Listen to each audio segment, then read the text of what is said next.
Merci, c'est tellement beau. Au cas où vous ne le sauriez pas encore, qui que vous soyez, la grâce et la paix vous sont données de la part de Dieu notre Père et de Jésus-Christ notre Seigneur. Le Christ a dit, là où 2 ou 3 seront réunis en mon nom, je serai au milieu d'eux. Certainement, le Seigneur est ici présent avec nous et au milieu de nous. Et moi, quand je me tiens à l'abri du Très-Haut, quand je repose à l'ombre du Puissant, je dis au Seigneur, mon refuge, mon rempart, mon Dieu dont je suis sûr. Oui, Éternel, à toi soit la gloire, dans l'Église et en Jésus-Christ. Amen. Je vous invite à chanter la louange de Dieu avec le psaume 91. Donc c'est le numéro 91, tout au début de nos recueils, qui demeure auprès du Seigneur. Et nous en chanterons les 3 premières strophes.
Nous nous unissons dans la prière.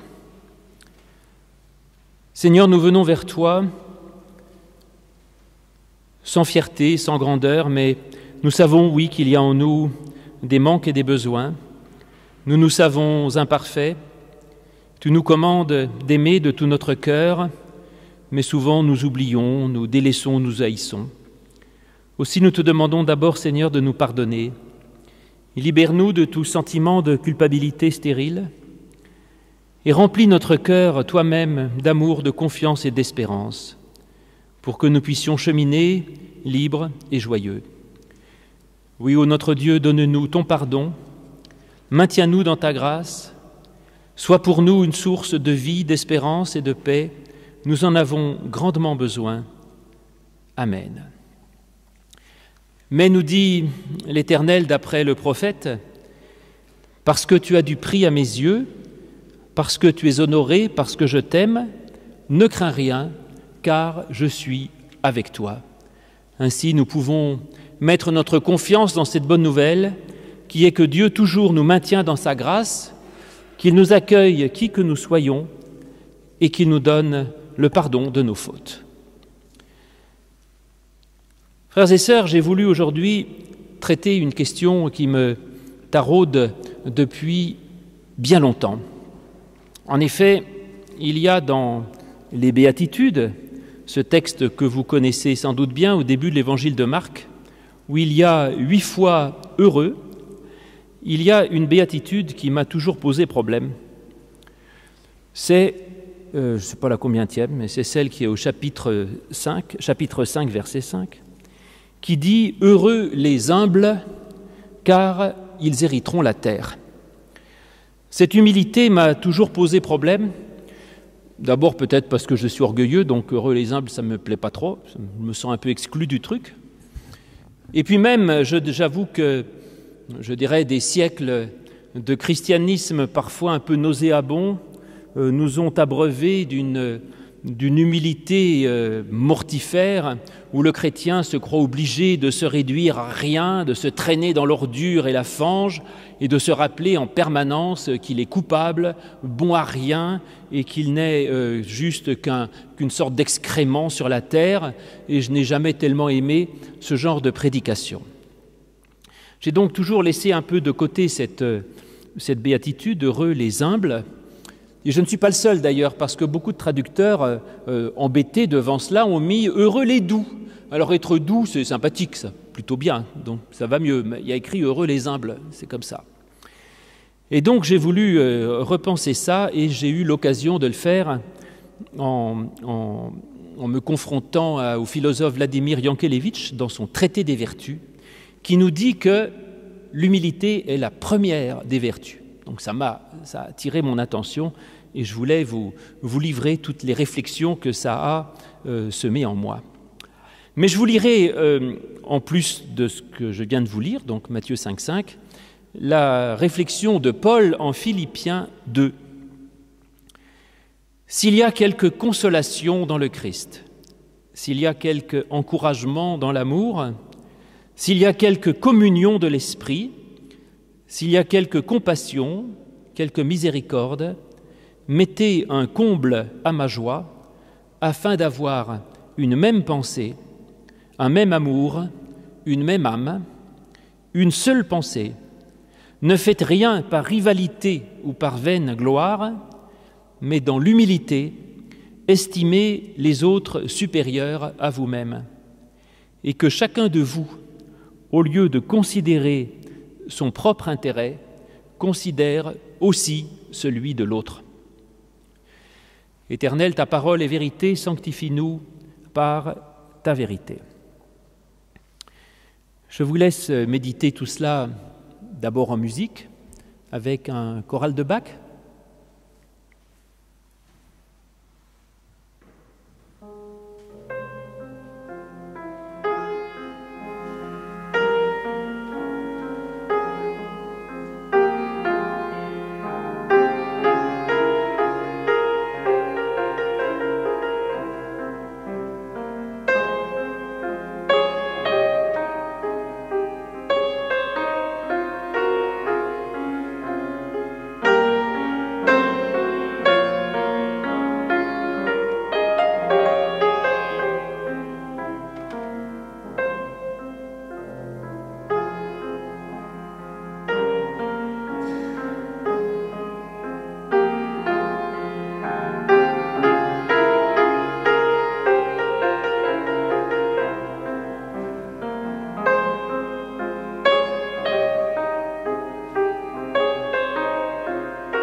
Merci, c'est divin. On dit que Bach est le 5e évangéliste. En tout cas, je comprends des belles choses quand on l'écoute, surtout aussi bien joué. Et donc, quelle est la première vertu chrétienne? Vous me direz, c'est l'amour. Non, l'amour est sans doute la plus grande vertu, mais pas forcément la première. Parce que la première vertu chrétienne, d'après Yankelevitch, et m'a convaincu, je vais essayer de vous convaincre aussi, la première vertu chrétienne, c'est l'humilité. Et pourquoi? Parce que l'humilité, c'est avant tout de la disponibilité. C'est un moi, un être qui ne se prend pas pour le tout, qui ne se prend pas pour la perfection, qui ne se prend pas pour le summum de la vérité, de l'absolu et de tout, et qui du coup laisse de la place à l'autre. Donc en fait, l'humilité, c'est l'antithèse de l'égocentrisme. Et cette idée où le moi prendrait toute la place, c'est en fait ce qui est dénoncé dans la Bible par le péché originel. Le péché originel, c'est ça, c'est Adam et Ève qui tout à coup se disent « mais moi j'en ai rien à faire de l'absolu, de l'éternel, des autres. Ce qui compte, c'est moi et moi d'abord. Et donc je vais déclarer bon ce que j'aime, je déclare bon ce qui me plaît et je suis prêt à me mettre au centre de tout en me déclarant moi-même Dieu. » Et ça, c'est terrible, parce qu'effectivement, l'humilité, c'est tout le contraire. C'est de dire le moi n'est pas tout, et je m'en rends compte parce qu'effectivement je sais qu'il y a en moi de l'imperfection ou de l'échec, en tout cas il y a du manque en moi, et dès le moment que je comprends que je ne suis pas tout, eh bien je laisse de la place à l'autre. Parce que si moi je suis tout, alors l'autre n'est rien. Si j'ai toujours raison, alors l'autre a toujours tort. Et si je suis parfait, alors je pourrais juger le monde à partir de moi, de ce que je pense, de ce que je dis et de ce que je fais. Et donc l'humilité, elle évite tout cela et elle relativise.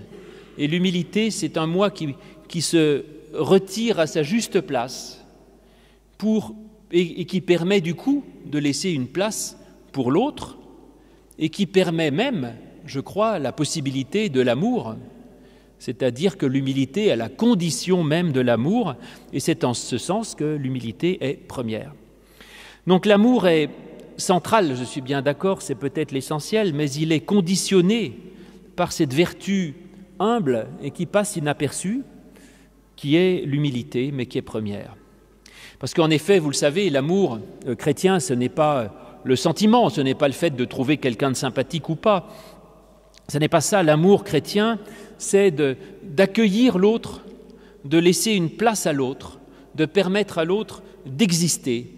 Et donc l'amour chrétien, ce n'est ni une sorte de condescendance, ni une action vis-à-vis de quelqu'un que l'on aiderait. Ça, c'est la miséricorde, c'est l'entraide, c'est très bien, il faut le faire, mais ça n'est pas de l'amour. L'amour, ça n'est pas de donner 2 € à un pauvre sur le trottoir en disant « Tiens, mon ami, va t'acheter à manger ». C'est soit de la condescendance, soit de l'aide, mais l'amour, ça n'est pas ça. L'amour, c'est d'accueillir l'autre comme un sujet, comme une personne. C'est de lui permettre d'être, de dire « moi » et d'être en vis-à-vis et en dialogue avec moi. C'est ce que dit Paul d'ailleurs dans ce passage que je vous ai lu quand il dit que chacun de vous, au lieu de considérer son propre intérêt, considère aussi celui de l'autre. Je dirais c'est de l'amour pratique en quelque sorte. Et si l'humilité est indispensable pour l'amour du prochain, je crois, elle l'est aussi pour la foi, c'est-à-dire pour recevoir la grâce ou pour se tourner vers autre chose. Sans humilité, je n'ai besoin de rien ni de personne. Et à ce moment-là, je me débrouille tout seul, en quelque sorte. Et c'est pourquoi, dans toutes les liturgies chrétiennes, depuis 2000 ans, il y a un élément qui est toujours le même. Les liturgies varient d'une tradition à l'autre, d'une époque à l'autre, mais dans toute liturgie chrétienne, il y a quelque chose qui est incontournable, c'est ce qu'on appelle la confession du péché. La confession des péchés, ce n'est pas de se culpabiliser, de se mortifier, de se dire qu'on est... mais c'est de se reconnaître imparfait et de dire « j'ai besoin de quelque chose qui est en dehors de moi, que je peux trouver peut-être chez mon prochain, mais qui peut être aussi de l'ordre de l'universel ou de l'absolu. J'ai besoin de me tourner vers quelque chose qui me dépasse ultimement et que moi j'appelle Dieu. Mais en même temps, cette humilité n'est pas, faut pas aller trop loin, je dirais. Ce n'est pas la négation du moi, ni l'annihilation de ma propre personne. D'ailleurs, Paul, quand il dit que chacun de vous, au lieu de considérer son propre intérêt, considère aussi celui de l'autre, il ne dit pas que chacun de vous ne considère que le besoin de l'autre. Il dit considère aussi. Et donc, il ne faut pas cesser d'être quelqu'un pour pouvoir accueillir l'autre. Et même, dirais-je, l'amour ou l'accueil de l'autre suppose qu'il y ait un sujet pour accueillir. S'il n'y a plus de sujet et si mon moi est totalement détruit, alors mon amour n'est plus rien, je ne peux même plus aimer. Pour aimer, il faut qu'il y ait une relation entre deux pôles, et l'amour est d'autant plus fort que les deux pôles sont forts. Et donc l'humilité n'est pas de détruire le sujet, de le réduire à quia ou à rien du tout. C'est au contraire de le solidifier dans une juste position. Et d'ailleurs, je crois que l'amour a d'autant plus d'importance que la personne qui aime est importante. Je dirais la mouche qui tourne autour de moi et qui m'aime beaucoup apparemment et qui m'agace, c'est pas un amour qui m'intéresse. Par contre, si quelqu'un de très important vous aime, vous dites, dis donc, ça c'est bouleversant, si vous voulez. Et donc de même, l'amour que je donne, si moi je ne suis rien, l'amour que je donne, c'est quoi? Peu de choses. Si par contre le moi est effectivement bien établi et solide, l'amour que je donne, là, ça devient quelque chose de fort. Et c'est pourquoi l'humilité est bonne et la confession des péchés est bonne, mais elle ne doit jamais aller sans une annonce de la grâce. C'est ce que nous avons fait tout à l'heure. Je suis humble, je suis pécheur, je suis imparfait, d'accord. Mais il y a une parole au-dessus de cela qui me dit « Tu es accepté, tu es aimé et tu as le droit d'être comme tu es et je t'aime comme tu es. » C'est ce que nous disons même au début du culte. « Qui que vous soyez, la grâce et la paix vous sont données, point. » Et donc, je suis humble, mais pour accueillir, je dois être quelqu'un aussi. Et donc, vous disais-je, la bonne humilité, c'est une ouverture à l'autre sans détruire le sujet, parce que alors l'amour devient possible. Et en effet, je crois que si j'aime, ce n'est pas par une sorte de faiblesse où je me laisserai envahir par l'autre. Je ne me laisse pas envahir par l'autre, mais je reçois, c'est-à-dire je reste sujet. C'est d'ailleurs ce que dit Jésus, quand il accepte de mourir pour nous, très bien, et il dit « Ma vie, personne ne me la prend, c'est moi qui la donne ». Et donc oui, Jésus qui sacrifie sa vie pour nous, ça m'intéresse parce qu'il est un moi qui est fort, sinon son amour est dégradé, dirais-je. Et donc oui, effectivement, cet amour que je peux donner au prochain est d'autant plus fort que j'arrive à garder cette conscience de moi-même et que je ne me laisse pas, je dirais, détruire par cette humilité. Et c'est vrai aussi par rapport à Dieu, où je dirais, accueillir Dieu, c'est pas juste d'accueillir quelqu'un parmi d'autres, mais c'est d'accepter de décentrer son être par rapport à de l'universel et par rapport à quelque chose qui me dépasse ultimement. Et donc se dépouiller soi-même sans s'anéantir, voilà quelque chose de subtil. Et pour ça, il faut deux choses. D'abord, avoir conscience que l'on est quelqu'un qui n'est pas sans importance, je vous l'ai dit, et puis retirer tous les artifices que l'on met autour de son être pour essayer de se donner de l'importance. Parce qu'en effet, je dirais, il y a deux types de personnes. Il y a les égotiques monstrueux, donc eux, je vais leur dire, là, ce serait pas mal que vous vous rendiez compte que vous n'êtes pas le phénix des hôtes de ces bois. Bon, donc on les humilie un peu. La plupart des gens, vous ou moi, on a sans arrêt des blessures importantes et en fait, on sait très bien que nous ne sommes pas du tout parfaits. Et la tendance misérable, c'est de vouloir colmater par des artifices extérieurs, par du statut social. Donc je ne suis pas terrible, mais vous voyez, je suis quand même quelqu'un d'important. Le pasteur qui dit je ne suis pas terrible, mais je colmate par une belle robe. Donc ça impressionne, c'est déjà ça. Mon sermon est peut-être nul, mais au moins j'ai de l'allure, n'est-ce pas? Et puis ou par un statut professionnel, je suis patron quand même, ou par de l'argent, je suis plus riche que vous. Et tous ces artifices sont dangereux parce qu'ils mentent en fait. Et il faut arriver à relativiser toutes ces choses extérieures que nous rajoutons sur notre être pour garder au moi sa tendresse, tout simplement, et sa capacité d'accueil. Parce que, effectivement, toutes ces choses que nous rajoutons risquent aussi de nous insensibiliser vis-à-vis de l'extérieur. Il y a une étude que j'ai lue qui m'a semblé intéressante, disant que plus les gens montent en niveau de responsabilité professionnelle, plus ils deviennent insensibles à la misère des autres.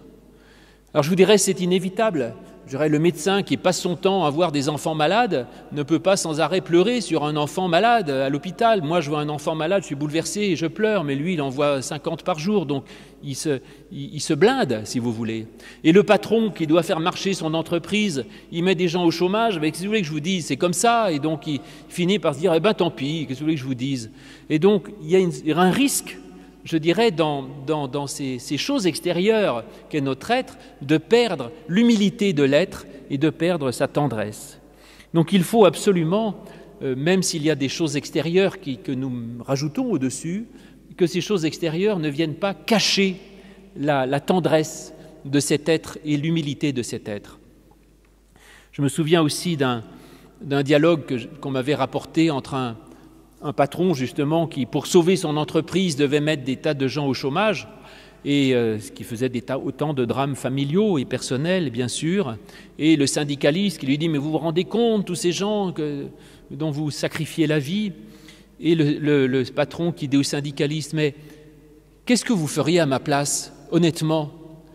Et le syndicaliste qui lui répond « Eh bien, monsieur, j'ai toujours fait tout justement pour ne pas être à votre place. » C'est un peu facile, si vous voulez, c'est un peu facile.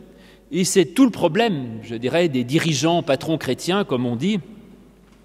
Tout le problème parce que je pense que nous n'avons pas à renoncer au pouvoir, ni au succès, ni à l'argent, ni à tout ce que vous voulez, mais qu'il faut arriver à garder cette humilité par rapport d'abord à soi-même, en disant oui, j'ai peut-être de la réussite ici ou là, mais en fait, bon, je suis là où je suis, j'aurais pu être ailleurs, j'aurais pu être à la place de celui que je mets au chômage, et je fais les choses avec beaucoup d'humilité, de simplicité, et puis ne pas perdre aussi sa sensibilité par rapport au monde et sa capacité de s'émouvoir par rapport à l'autre.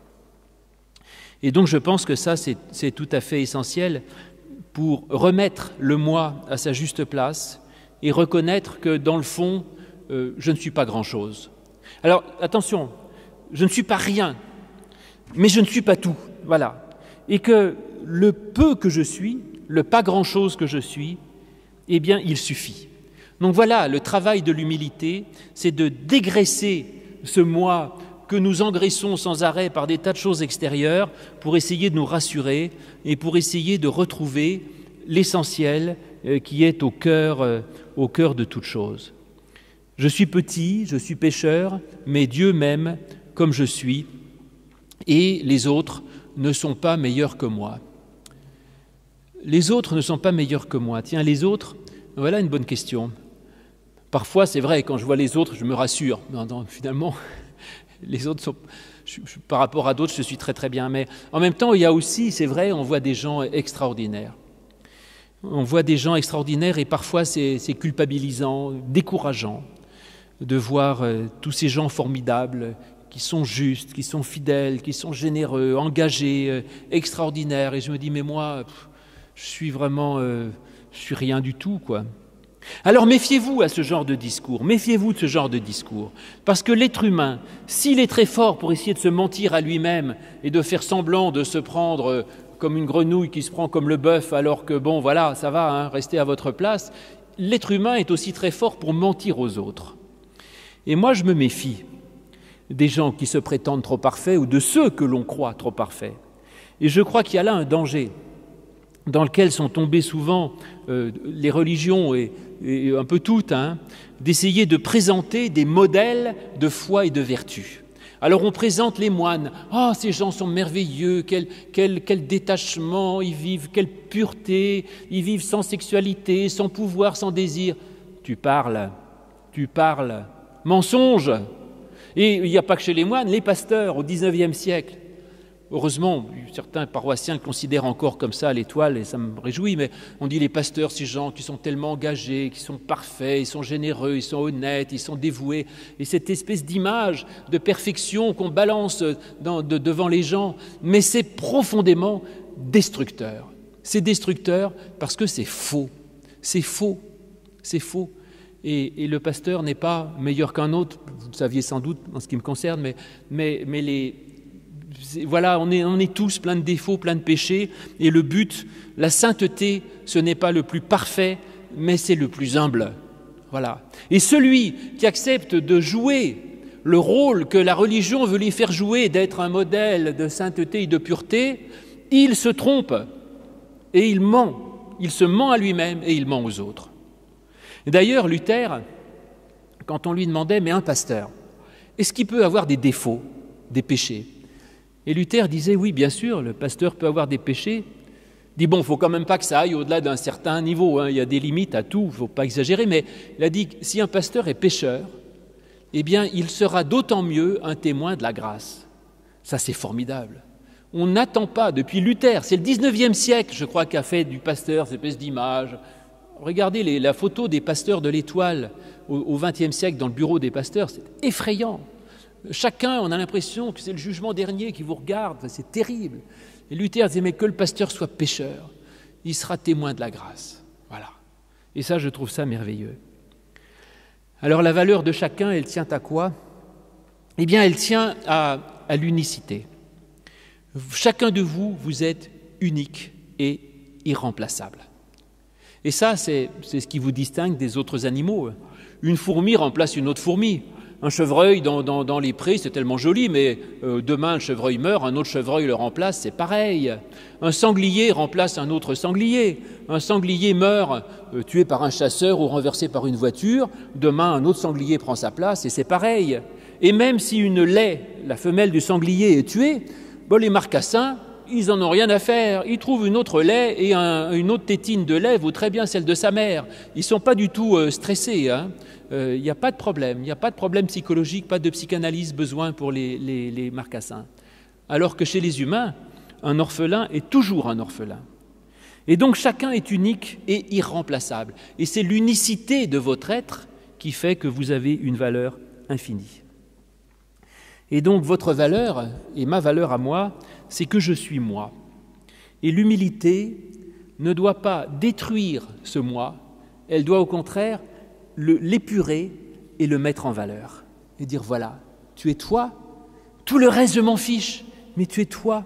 Et ce toi qui est là, nu, il est aimé, il est sauvé, il est grand et il est beau. Et c'est ça d'ailleurs qui est dit, vous savez, au moment du baptême.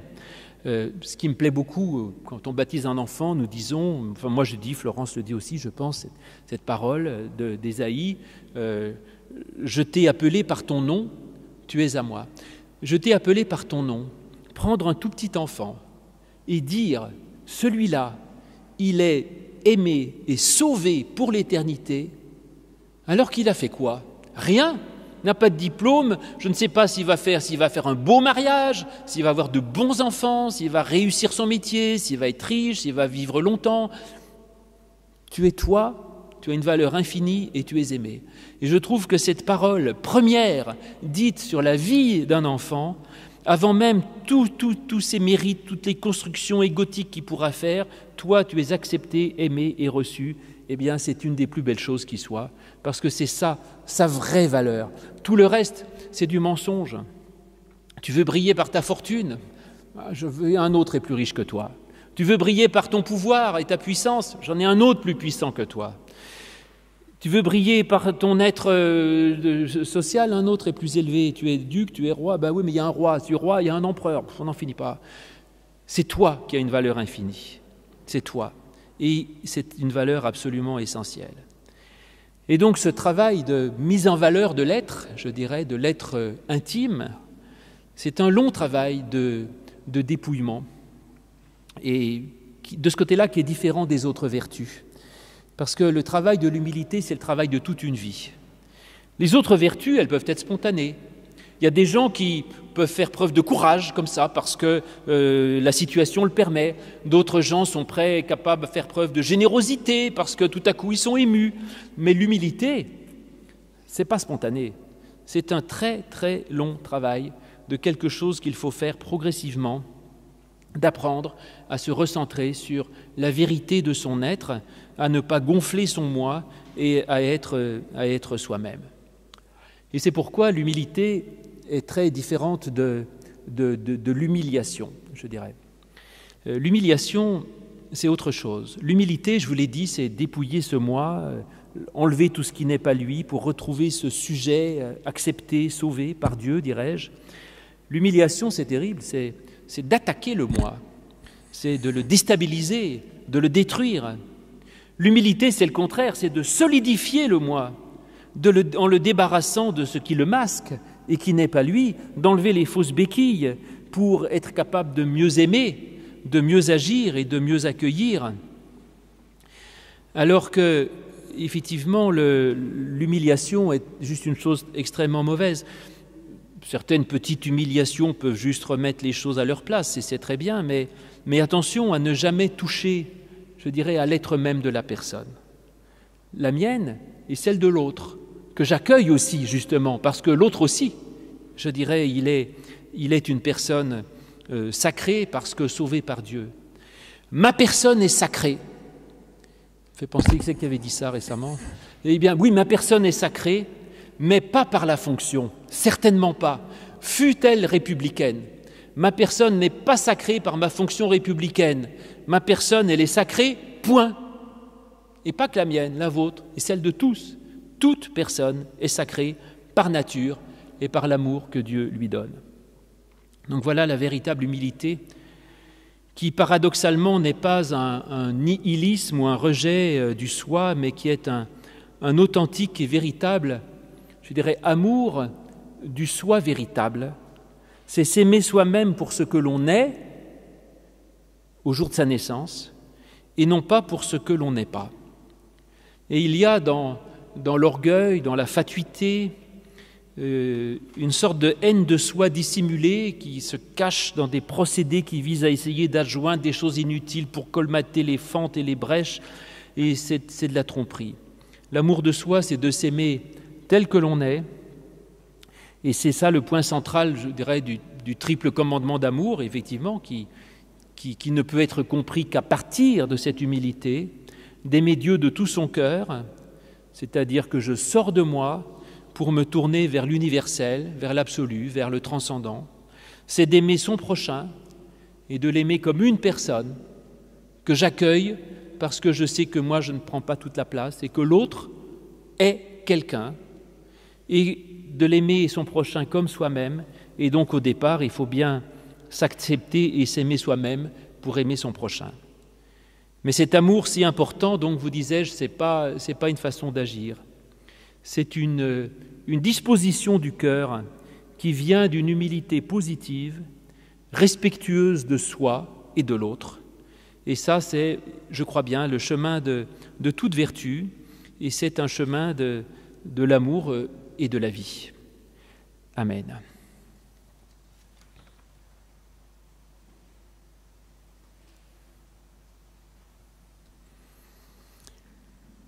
Nous allons chanter le cantique 43-02, page 635. Magnifique mélodie, souvent reprise par Bach d'ailleurs, une mélodie d'un choral luthérien, 43-02, page 635. Vers toi j'élève mon âme. Ah oui, mais il y a une tourne. Il y a une page à tourner. Il faut que Hippolyte... Enfin, tu y arrives, tu te fais ce coup d'oreille. Non, Hippolyte, tourne la page.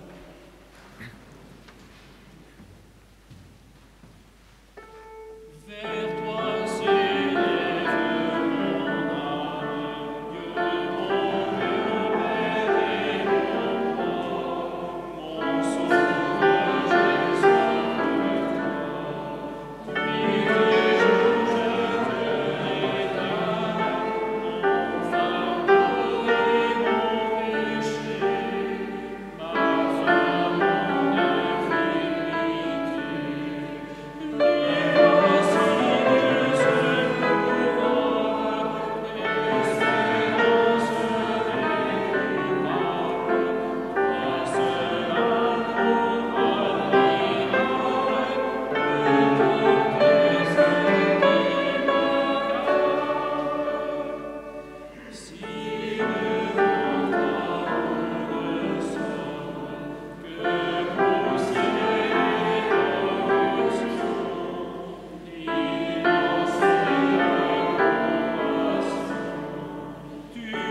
Merci beaucoup, merci à Michel d'être venu partager ce culte avec moi, avec une simplicité formidable, même accepter d'accompagner les cantiques. C'est la première fois que tu accompagnes des cantiques protestants, hein, quand même.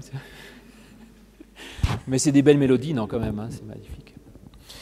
En tout cas, je suis très touché de ta venue, une musique tellement belle que chaque fois, j'ose pas prêcher en me disant, mais ça va être difficile. Mais c'est une grande joie et j'en suis infiniment reconnaissant. Dimanche prochain, le culte sera présidé par Florence. Alors la musique, c'est très variable, hein, parce que parfois c'est du piano, parfois c'est un enfant qui joue. Patrick a joué de la guitare électrique une fois, enfin ça change un petit peu. Et tu sais qui joue dimanche, non? C'est Michel Saint-Feld, mais elle ne le sait pas encore. Ce sera du piano. Parfait. Et puis alors, dans un mois, on change complètement de registre, puisque le 1er novembre, je ferai un culte d'Hubert, enfin de Saint Hubert. Et comme les protestants ne prient pas les saints, j'ai un culte d'Hubert. Donc il y aura des trompes de chasse. Le matin, il y aura tout un groupe, et le soir, comme c'est dans l'intimité, il y aura, je pense, je ferai avec 2 de mes enfants, on sera 3, et puis peut-être 1 ou plus. En tout cas, donc, dans un mois, ça va être une ambiance très différente. Tu avais des choses particulières à annoncer, Florence? Bon, vous verrez, tout est sur Internet, sinon sur le site de l'Étoile. Les activités reprennent, alors c'est compliqué, c'est à moitié en vidéo, à moitié en vrai, on fait ce qu'on peut, les catéchismes, c'est la galère, on fait ça à moitié en vidéo aussi, les études bibliques mardi vidéo, toi tu fais des émissions sur Facebook, c'est ça? Facebook Live?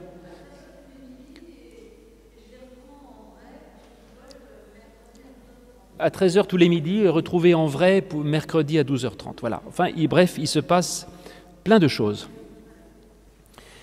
Voici maintenant le moment de l'offrande et vous serez transportés par je ne sais pas quoi. Tu ne m'as pas dit ce que tu jouerais. Tu ne veux pas le dire? Qu'est-ce que tu joues? Forêt. Messieurs les quêteurs, madame, faites doucement et vite. Ou alors même on attend que tu aies fini le forêt, attends. Ou alors faites la quête d'abord, et dès que c'est fini, tu joues. Je ne vais pas te faire jouer pendant que les gens s'agitent. Alors, pendant que vous y êtes, qu'est-ce que je vais annoncer? Ah oui, mettez que des billets pour que ça ne fasse pas de bruit.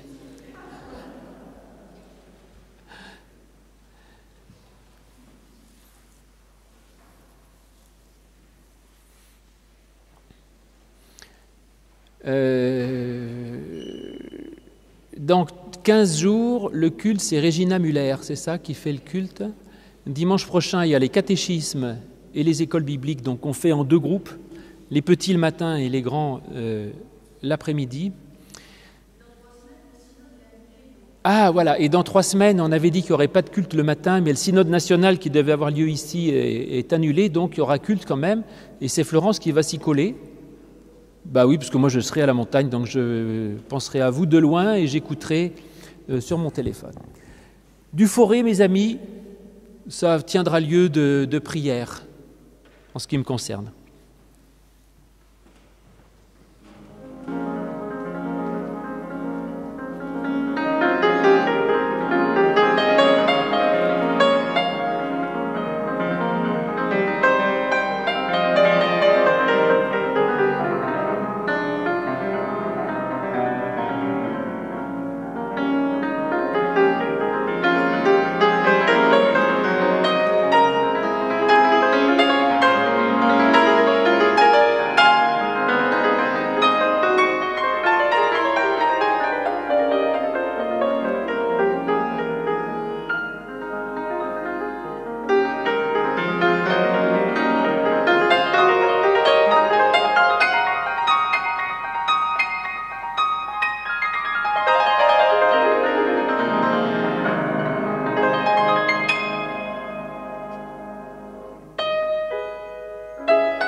Merci, magnifique. Nous concluons ce moment par le Notre Père. Notre Père qui es aux cieux, que ton nom soit sanctifié, que ton règne vienne, que ta volonté soit faite sur la terre comme au ciel. Donne-nous aujourd'hui notre pain de ce jour. Pardonne-nous nos offenses comme nous pardonnons aussi à ceux qui nous ont offensés. Ne nous laisse pas entrer dans la tentation, mais délivre-nous du mal, car c'est à toi qu'appartiennent le règne, la puissance et la gloire au siècle des siècles. Amen. Ensemble, nous allons recevoir la bénédiction de la part de Dieu. Je vous invite à vous lever. Frères amis, mes amis, la paix du Christ à laquelle vous avez été appelés pour former un seul corps règne dans vos cœurs. Dieu vous bénit et vous garde. Allez dans sa paix, dans sa force et dans sa joie. Amen. Nous chantons, avant de nous séparer, la première strophe du psaume 92. Hippolyte, tu donnes le psaume 92 à Michel. « Oh, que ces choses belles de te louer, Seigneur !» Il y a le gros livre, normalement, il est là. Oui, c'est ça. C'est dans le premier tome. Hippolyte, vas-y, vas-y. Trouve-le lui, c'est compliqué, avec la numérotation bizarre. Il y a une numérotation impossible. Mais là, c'est en gros, c'est écrit en gros, là.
Merci, bon dimanche à vous tous, bonne semaine.